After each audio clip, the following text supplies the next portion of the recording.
menerjemahkan firman itu kepada kami, sehingga kami betul-betul memahami dan kami dapat berbuat sesuatu untuk Tuhan dan sesama kami.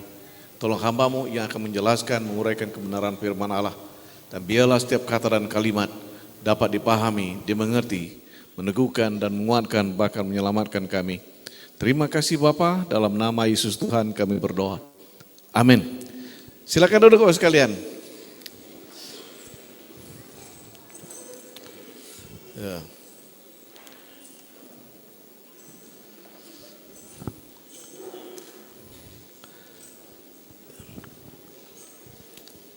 Ya.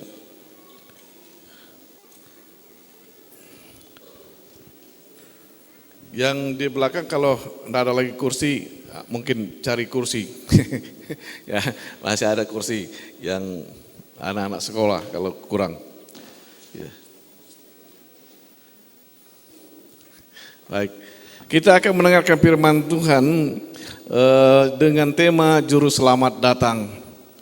Kita dasari firman Allah dari 1 Yohanes 1 ayat 14 yang berbunyi demikian, dan kami telah melihat dan bersaksi bahwa Bapa telah mengutus anaknya menjadi juru selamat dunia. Bapa telah mengutus anaknya menjadi juru selamat dunia. Kita sambung dengan 1 Lukas pasal 19 ayat 10, sebab anak manusia datang untuk mencari dan menyelamatkan yang hilang. Lukas 19 ayat 10, anak manusia datang untuk mencari dan menyelamatkan yang hilang. Saudara sekalian yang kekasih dalam Yesus Kristus, tema kita Juru Selamat Datang. Ini yang menjadi pokok pembahasan kita. Saya harap saya dapat menjelaskan ini, Bapak Ibu dapat mengerti, memahaminya. Arti Juru Selamat adalah seseorang yang dapat menyelamatkan nyawa, atau orang yang bisa menyelamatkan atau bertindak sebagai penolong orang di dalam keadaan posisi yang akan binasa.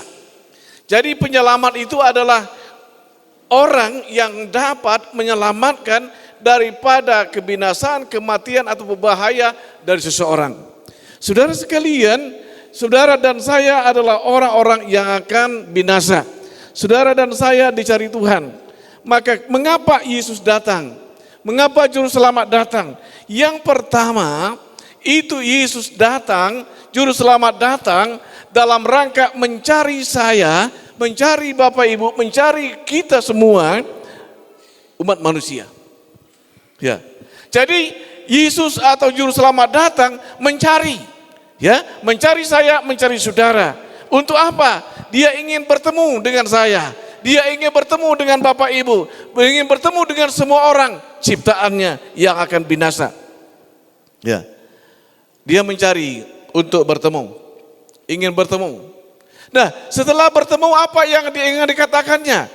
Yesus datang, dia bertemu, dia berkata, saudara dan saya adalah orang yang tersesat. Saudara dan saya adalah orang-orang yang tidak tahu jalan. Saudara dan saya, langkah kita, arah hidup kita dalam posisi tersesat. Maka Yesus datang untuk meluruskan, menjelaskan kepada kita bahwa saya, saudara, dalam posisi tersesat. Ya. Tetapi tidak kita sadari situ. Maka Yesus berkata di dalam Yohanes pasal 14 ayat 6 dikatakan, akulah jalan kebenaran hidup. Dia memberitahukan kamu dalam posisi tersesat, kamu dalam posisi ya tidak tahu jalan, dan kamu dalam posisi mengambang dan sebagainya, maka dikatakan akulah jalan, ya, akulah jalan yang tidak membawa kamu kepada ketersesatan. Nah, jadi saudara sekalian, yang pertama yang Yesus katakan dalam rangka mencari dan bertemu dengan kita, maka dia berkata, saya, saudara dan semua umat manusia yang belum bertemu dengan Tuhan Yesus dalam posisi tersesat. Yang kedua, Yesus datang, ya, dia memberitahu kepada kita bahwa manusia dalam posisi terhukum. Roma pasal 3 ayat 23, semua manusia telah berbuat dosa dan telah kehilangan kemuliaan Allah. Roma pasal 6 ayat 23, sebab upah dosa ialah maut. Saya, saudara, kita semua dalam status terhukum sebelum percaya dan terima Yesus. Nah, oleh sebab itulah Yesus datang. Yesus mencari, Yesus ingin bertemu, dan dia memberitahukan umat manusia dalam posisi tersesat, umat manusia dalam posisi akan binasa. Nah, yang berikut saudara sekalian, Yesus katakan memang upaya kamu ya terbatas. Usaha kamu, kemampuan kamu dalam rangka menyelamatkan diri itu terbatas. Bahkan tidak mampu untuk dapat menyelamatkan diri. Ya, tidak mampu. Ya. Maka Yesus katakan, memang kamu berupaya, kamu berusaha, tetapi kamu tidak mampu menyelamatkan diri. Ya. Yesus katakan tidak mampu. Maka Yesus datang ke dalam dunia ini karena tahu bahwa saya dan saudara tidak mampu, maka dia datang dan dia memberitahukan. Saudaraku yang kekasih dalam Yesus, saudara dan saya ya berupaya dan tidak mampu untuk sampai kepada tujuan keselamatan itu, maka usaha kita adalah mengambang. Usaha kita tidak pasti. Langkah-langkah kita akan mengalami kegagalan tanpa Yesus. Nah, yang berikut saudara sekalian, manusia itu berupaya untuk menyelamatkan diri, berupaya untuk melepaskan diri daripada kebinasaan, kesengsaraan, berupaya. Tetapi kemampuan manusia itu tidak mampu dan manusia itu tidak berdaya dalam rangka menyelamatkan itu. Manusia, sekali lagi saya katakan, tidak berdaya, tidak ada kemampuan untuk menyelamatkan diri. Orang berupaya ingin berbuat baik, ingin melakukan ini sebagainya dalam rangka dia ingin menyelamatkan umat manusia, tetapi itu tidak sampai kepada tujuan, tidak dapat menyelamatkan itu. Manusia tidak berdaya dan tidak punya kemampuan. Kristus yang menyelamatkan, bukan agama. Saudara sekalian, keselamatan umat manusia bukan karena agama, tetapi yang jelas itu katakan yang menyelamatkan adalah Kristus. Anak manusia datang mencari menyelamatkan yang hilang, dan di dalam Kisah Rasul pasal 4 ayat 12 bahwa di bawah kolong langit ini tidak ada nama lain yang dapat menyelamatkan manusia. Saudaraku yang kekasih dalam Yesus, Kristus penyelamat, Kristus juru selamat, Kristus yang melepaskan kita daripada kematian, kebinasaan dan kesengsaraan itu, bukan agama. Agama Kristen baik, agama lain baik. Tetapi ingin saya katakan sesuai dengan Alkitab bahwa agama itu tidak pernah mengatakan menjamin keselamatan bagi setiap orang. Yang bisa menyelamatkan itu ialah Kristus. Maka saya katakan sekali lagi, yang bisa menyelamatkan, yang bisa menjadi penyelamat kita sebagai umat manusia, bukan kepercayaan agama kita, tetapi Kristus yang menjadi juru selamat. Bahwa di bawah kolong langit ini tidak ada nama lain yang dapat menyelamatkan manusia. Dan yang barang siapa yang percaya, dia tidak terhukum dan dia bebas daripada hukuman itu. Ya, Yohanes pasal 3 ayat 16. Saudaraku yang kekasih dalam Yesus. Nah, oleh karena Kristus sebagai penyelamat, ya, satu-satunya penyelamat, maka Yesus katakan, akulah jalan, ya. Akulah jalan kebenaran dan hidup. Akulah jalan. Akulah jalan. Yang Yesus terus katakan, dia katakan kepada manusia bahwa untuk ke tempat sorga yang diimpikan setiap manusia itu, Yesus yang menjadi pemilik tempat itu.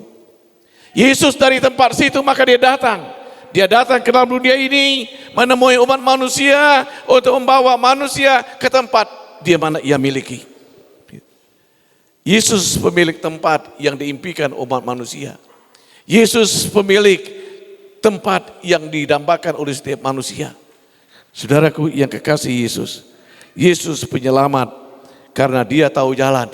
Karena dia dari situ, maka dia datang dan memberitahu kepada kita, akulah jalan, akulah jalan. Nah yang berikut saudara sekalian, Yesus katakan tadi, Yesus satu-satunya. Maka Yesus katakan, ikutlah aku. Ya. Maka Yesus katakan kepada umat manusia, tatkala bertemu dia dengan kita, dengan manusia, ikutlah aku. Saya ada di sini, saudara ada di sini, kita ikut dia. Karena kita ingin diselamat, karena Yesus menjadi penyelamat kita, ikut Yesus. Ya, jadi bukan kekristenan, bukan keagamaan yang bisa menyelamatkan itu. Maka kata firman Tuhan, kita ikut Yesus. Maka Yesus katakan, ikutlah aku. Maka engkau akan sampai kepada tujuan. Engkau akan diselamatkan. Engkau akan dibebaskan daripada hukuman itu. Ikutlah aku. Jadi Bapak Ibu sekalian, saya mengajak kita dalam rangka Natal ini, kita jangan sampai kepada Kristen. Karena Kristen tidak pernah menyelamatkan, agama tidak pernah menyelamatkan, yang menyelamatkan itu hanya Yesus Kristus. Maka sekali lagi saya katakan, kata Yesus, ikutlah aku. Ikutlah aku. Saudaraku yang kekasih dalam Yesus, kita semua menjadi pengikut Yesus. Respon kita bagaimana? Respon kita yang pertama, saudara sekalian, sambut dan terima Yesus. Kita jangan sampai kepada titik Kristen, tapi kita harus sampai kepada titik saya sambut Yesus, saya terima Yesus, saya menjadi anak-anak Tuhan. Sambut dan terima Yesus. Bapak sekalian, Kristen, agama-agama bagus, tetapi kita tidak selamat dengan agama. Maka kita semua harus sampai kepada titik sambut dan terima Yesus secara pribadi. Sambut. Nah, yang berikut saudara sekalian, setelah kita mendengar situ sambut dan terima, maka kita bersama-sama Yesus. Kita berjalan bersama-sama Yesus. Kita ada bersama-sama dengan Yesus dalam situasi dan keadaan apapun, kita bersama-sama Yesus. Ya. Respon kita bersama-sama Yesus. Kapan saja, di mana saja, kita bersama-sama Yesus. Ya. Orang yang ikut Yesus bukan hanya dikata, tapi dia bersama-sama Yesus. Ada di tengah-tengah bersama Yesus. Ikut Yesus, bersama-sama dengan Yesus. Itu respon yang ketiga. Respon yang berikutnya, Bapak Ibu sekalian, kita harus berbuat sesuatu. Orang Majus tatkala dia bertemu dengan Yesus, apa yang dibuatnya, apa yang dikerjakannya? Orang Majus dia menyembah. Orang Majus yang dulunya mereka lihat dengan bintang kelahiran Yesus, tempat yang seperti itu, tatkala bertemu mereka menyembah Yesus. Jadi saudara sekalian, tatkala kita bertemu Yesus, tatkala kita sambut Yesus, maka kita yang kita lakukan sembah Yesus, menyembah Yesus, beribadah, itu dalam rangka bagian daripada menyembah. Oleh sebab itu, saudara sekalian, jangan lengket di gelar kita Kristen Natal, ya, Kristen baju, Kristen KTP. Tetapi kita sampai kepada titik terima Yesus, ya, terima Yesus, terima Yesus, bersama-sama dengan Yesus. Kita jangan sampai kepada titik Kristen saja. Saudara sekalian, sembah. Orang Majus dia tidak sekedar bertemu saja, wah sudah dilihat sudah cukup dia pergi, tidak. Tapi dia sembah, dia menyembah Tuhan. Selain itu, orang Majus bukan saja menyembah, tetapi dia memberi sesuatu kepada Tuhan. Dia memberikan persembahan mereka. Tatkala mereka bertemu dengan Tuhan, tatkala mereka melihat dan sampai di tempat Tuhan, mereka sembah Dia, mereka memberikan yang terbaik untuk Tuhan. Memberikan yang terbaik. Ya. Bukan masalah banyak dan kecilnya, sesuatu nilainya itu. Tapi kita memberikan yang terbaik apa yang ada pada kita. Di dalam Alkitab kita mencatat dan membaca seorang janda memberikan persembahan, ya, kecil tetapi bernilai tinggi, apa yang ada diberikan. Nah, saudara sekalian, orang yang bertemu Yesus, orang yang mengikut Yesus, maka dia akan memberikan yang terbaik kepada Tuhan. Maka dia melakukan pemberian yang terbaik untuk Tuhan. Ya. Kata Alkitab, yang paling terbaik itu apa? Persembahkan hidupmu kepada Tuhan. Ikut Tuhan. Dan setelah itu, kalau kita sudah ikut Tuhan, hidup kita, maka semua kita bisa memberikan waktu kita, tenaga kita, pikiran kita, uang kita, dan apa saja bisa kita berikan. Saudara sekalian, maka banyak martir-martir umat Tuhan. Mereka mempersembahkan hidupnya karena ikut Tuhan. Mereka bersedia mati karena ikut Tuhan. Mempersembahkan hidup, memberikan hidup mereka untuk Tuhan. Memberikan yang terbaik. Maka saudara sekalian, jangan sampai kepada titik itu Natal begitu ya. Tapi kita memberikan, mempersembahkan hidup kita kepada Tuhan. Ya. Memberikan yang terbaik. Ya. Kadang-kala kami para pendeta bergurau, wah Pak Sajam gerejanya besar. Ya besar. Ya sudah itu lumayan banyak orangnya. Ya tentu semuanya besar. Gitu ya. Iya besar dong.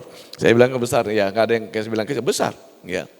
Saudaraku yang kekasih dalam Yesus, meskipun saya tidak melihat nilai apa yang diberikan, yang saya dapat. Tapi saya memberikan apa yang dapat saya berikan kepada Tuhan. Kata teman-teman, wah besar, ya, amin. Saudaraku yang kekasih dalam Yesus, memberikan yang terbaik. Ya, jangan memberikan terbaik. Saudaraku yang kekasih dalam Yesus, itu respon kita. Respon yang berikut saudara sekalian, ya memuliakan Tuhan. Dia terus-menerus mengagungkan Tuhan, dia terus-menerus menyembah Tuhan, mulai anak muda sampai orang tua.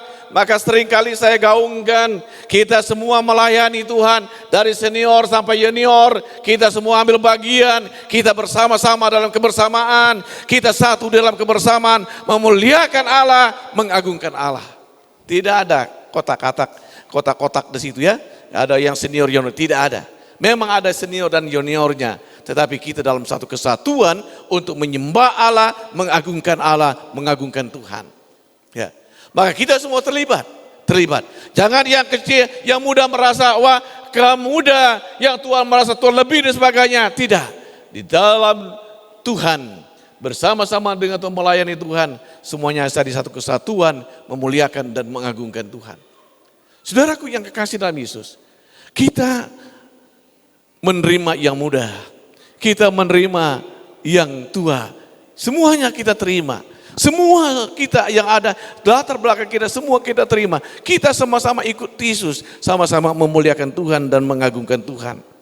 Saudaraku yang kekasih dalam Yesus, itu yang berbuat yaitu sembah Dia, ya memberikan yang terbaik untuk Tuhan. Dan kita memuliakan Tuhan di dalam kehidupan ini hari ke hari. Respon kita apa lagi? Respon kita terhadap kedatangan Tuhan, kita memberitahukan dan menjelaskan kepada saudara-saudara kita, kepada orang-orang bahwa Yesus sudah datang, penyelamat sudah datang, saya sudah diselamatkan, saya sudah ditebus Tuhan, saya sudah ikut Tuhan, saya sudah memuliakan Tuhan, dan saya memberikan yang terbaik untuk Tuhan. Informasikan kepada teman-teman kita, yang muda beritahukan kepada yang muda, yang senior berikan, ya informasikan kepada yang senior, dan yang senior bisa juga memberikan kepada yang junior juga bisa memberitahukan kepada yang senior.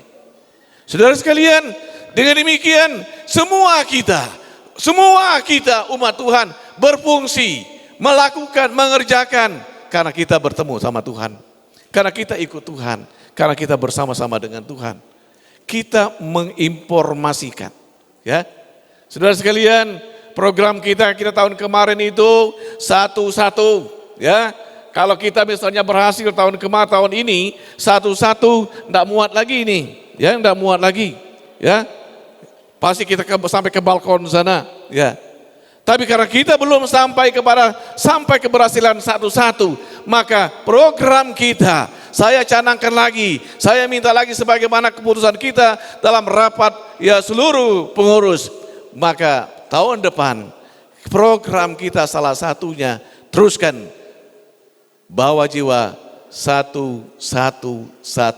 Artinya setiap jemaat, semua kita menginginkan, mendambakan supaya ada satu jiwa yang kita bawa kepada Tuhan. Saudaraku yang kekasih dalam Yesus, beritahukan, jelaskan, informasikan kepada semua orang yang mau mendengar. Ya, jangan nggak mau nih, kalau nggak mau dimarahin nanti ya. Ya, diberitahukan kepada orang yang mau. Saudaraku yang kekasih dalam Yesus. Nah, itulah tugas kita, memberitahukan dan menjelaskan sebagai umat Tuhan.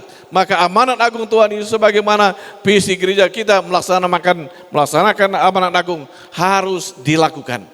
Melaksanakan amanat agung, membawa jiwa-jiwa kepada Tuhan, berarti kita mentaati perintah Tuhan. Kita mentaati kehendak Tuhan, kita mengerjakan apa yang Tuhan perintahkan kepada kita.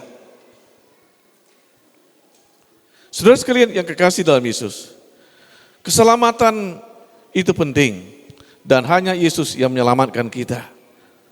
Keselamatan itu adalah pemberian Tuhan, bukan hasil usaha saya, bukan karena engkau berbuat baik, bukan karena saya dan saudara memberikan persembahan yang banyak, maka engkau dan saya diselamatkan. Kita diselamatkan, itu pemberian Allah. Karena kita percaya kepada Tuhan, terima Tuhan Yesus, maka keselamatan itu diberikan kepada saya, kepada Bapak Ibu semua. Bukan perbuatan baikmu, bukan perbuatan baik saya yang menyelamatkan, tetapi pemberian Tuhan menyelamatkan kita. Pemberian diberikan cuma-cuma, tidak ada bayaran untuk diselamatkan. Ya, kalau bahasa seringkali di dalam dunia ini yang tidak bayar di mana? Apa sih yang tidak bayar? Ya, semuanya hampir bayar, kecuali buang angin. Ya, saudaraku yang kekasih dalam Yesus. Jadi, saudaraku yang kasih dalam Yesus, keselamatan tanpa bayar diberikan gratis oleh Tuhan. Tugas kita sambut dan terima Yesus. Sambut dan terima Yesus. Dan tugas kita semua menginformasikan tentang Yesus sudah datang, juru selamat, penyelamat sudah datang dan ingin menyelamatkan saya dan saudara. Saudaraku yang kekasih dalam Yesus, itulah tugas kita. Kita harus memberitahukan dan menginformasikan. Bapak sekalian, memang ada yang pendiam, ada yang banyak ya cerita dan sebagainya. Yang pendiam, mari cari kesempatan menginformasikan tentang Yesus, yaitu juru selamat, penyelamat itu. Dan yang banyak, yang sering berbincang-bincang dan berbicara, beritahukan tentang Yesus. Kita cerita banyak boleh, tetapi kita juga menceritakan tentang Yesus sebagai juru selamat dan penebus kita. Demikian, saudara dan saya adalah penerus memberitakan kabar baik. Kalau kita membagikan ini, berarti saya dan saudara adalah orang-orang yang taat kepada Tuhan. Orang-orang yang mentaati perintah Tuhan. Orang-orang yang melaksanakan perintah Tuhan di dalam kehidupan ini. Orang yang menginformasikan ini, dia bukan sekedar Kristen, tetapi dia sudah menunjukkan kualitasnya sebagai umat Tuhan yang bertemu dengan Tuhan, diselamatkan oleh Tuhan dan menginformasikan. Bapak Ibu sekalian, jangan berpikir bahwa Bapak Ibu sudah berbuat baik, sudah baik dengan teman, baik dengan saudara, baik dengan keluarga, itu bagus, harus. Tetapi tidak menyelamatkan kita daripada kematian dan kebinasaan. Kita membutuhkan Yesus sebagai penyelamat. Oleh sebab itu terima Yesus, percaya Yesus, ikut Yesus, ya, ikut Yesus. Supaya kita diselamatkan dan setelah diselamatkan, tugasmu menginformasikan kepada yang lain. Biarlah firman Allah ini mengingatkan saudara dan saya, juru selamat datang, juru selamat mencari, bertemu. Karena saya ada berkata kepada kita, memberitahu kepada kita. Apa respon kita? Kita akan lihat ke depan. Saudaraku yang kekasih dalam Yesus, sambut Yesus, terima Yesus. Kita berdoa. Bapa Surgawi, kami bersyukur dan terima kasih untuk firman Tuhan yang boleh mengingatkan kami, menolong kami, membimbing kami dan menuntun kami. Terima kasih untuk Tuhan Yesus yang sudah datang, yang sudah memberitahukan, yang sudah menyelamatkan kami. Terima kasih. Tuhan Yesus amat tidak mengerti saudara-saudara keluarga hamba ini. Apakah mereka sudah sampai kepada titik sambut dan terima. Ikut Tuhan sungguh-sungguh. Engkau lebih paham, lebih mengerti. Bagi kami yang belum, biarlah Tuhan berbuat sesuatu, melakukan sesuatu bagi kami semua. Jelaskan, gerakkan kami, bawa kami bersama-sama dengan Tuhan. Berkati semua kami di dalam hidup hari ke hari. Dalam nama Yesus Tuhan kami berdoa. Amin.